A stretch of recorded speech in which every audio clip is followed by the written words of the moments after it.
7h14 sur Sud Radio et J-1 donc à Londres avant le couronnement de Charles III. La dernière fois que c'est arrivé, nous étions en 1953, il y a 70 ans avec Elisabeth II.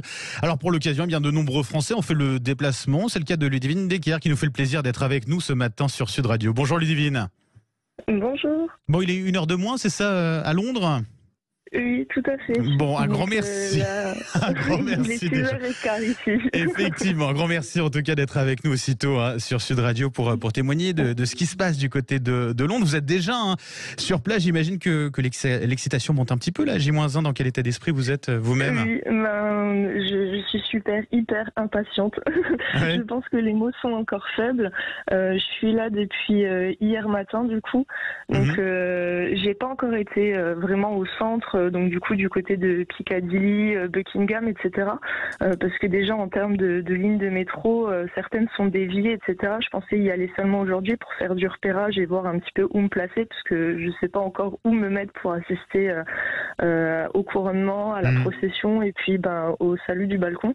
Mais déjà pour vous dire, hier les différents quartiers que j'ai pu faire, donc du côté de Camden, de Primrose, tout est décoré, on a des guirlandes de partout, des drapeaux, enfin ça donne beaucoup envie. Donc une ambiance déjà très festive. Certains qui campent déjà aussi devant Buckingham ? Oui, effectivement, apparemment. Donc j'ai entendu dire qu'il y a déjà quelques personnes qui campent devant. Il y a environ une vingtaine de tentes déjà.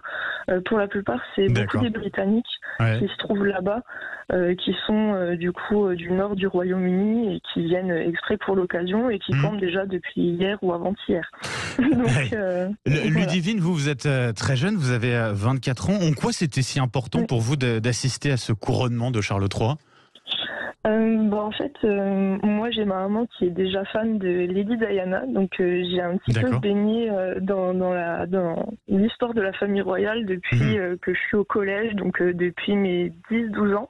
Et en fait, à partir du moment où j'ai assisté donc devant la télé forcément au mariage de Kate et William, je me suis vraiment prise d'affection pour cette famille. Alors je ne saurais vous dire pourquoi ni comment, mais voilà, c'est à partir de ce moment-là où j'ai commencé à suivre leur histoire, à m'intéresser aux différents faits d'actualité qui les concernaient, etc.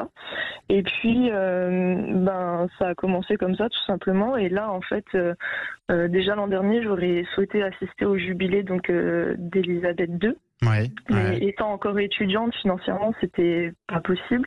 Et là, en fait, j'ai commencé à travailler en septembre. Et quand j'ai entendu que début mai, il y aurait le couronnement du prince Charles, je me suis dit c'est le moment ou jamais d'assister à un événement de la famille royale, quoi. Parce que je pense que j'en aurais peut-être pas l'occasion plus tard, quoi. Bon, en tout cas, vous l'avez dit, c'est quand même un sacré budget. Comment vous êtes organisé à ce niveau-là pour le logement, pour le transport ? Vous avez dû vous organiser, prévoir assez longtemps en avance ? Oui, tout à fait. Donc du coup, fin janvier, en fait, la date a été annoncée donc pour le jour du couronnement. Et c'est tout de suite dans la foulée que j'ai commencé à regarder surtout le logement. Et puis ensuite, mon moyen de transport, en fait, parce que j'avais différentes possibilités, venir en avion, en bus ou alors en Eurostar. Et puis j'ai commencé à comparer les prix, etc. Donc déjà pour le logement, en plein centre de Londres, les hôtels sont vraiment très chers. C'était impossible. Voilà, clairement, c'était pas possible du tout. Déjà de base c'est cher, mais alors là encore plus sur un événement comme celui-ci. Voilà, donc vous comprenez bien, ça n'a pas été l'option que j'ai retenue. Et après, j'ai commencé à me pencher sur les Airbnb. Pareil, de manière générale. Bon, après, il faut bien chercher et puis prendre le temps, en fait, surtout de chercher. Les Airbnb, vous avez le logement entier.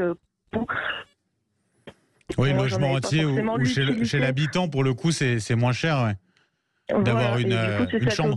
C'est cette option que j'ai choisie, en fait, de prendre un Airbnb, mais du coup de loger chez l'habitant, parce que en soi, moi, parce que je voyage seule, donc en soi, j'ai pas forcément besoin d'avoir un logement entier pour moi tout seul, et c'est vraiment juste pour dormir, prendre ma douche et à la rigueur prendre mon petit déjeuner, en fait. Et Ludivine, d'un mot pour le transport aussi, vous avez fait un sacré parcours justement, alors.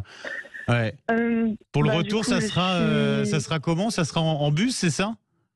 Oui, c'est ça. À l'aller, j'ai pris l'avion et le Ouais. retour, ce sera en bus parce que les retours, que ce soit en avion ou en train, pour le retour, le dimanche ou le lundi, étaient extrêmement chers. Donc Ouais. certainement, parce qu'aussi, on a le jour férié, forcément. Donc les prix montaient, quoi.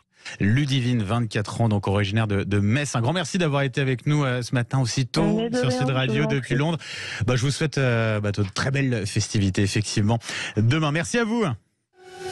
7h-9h, le grand matin Sud Radio.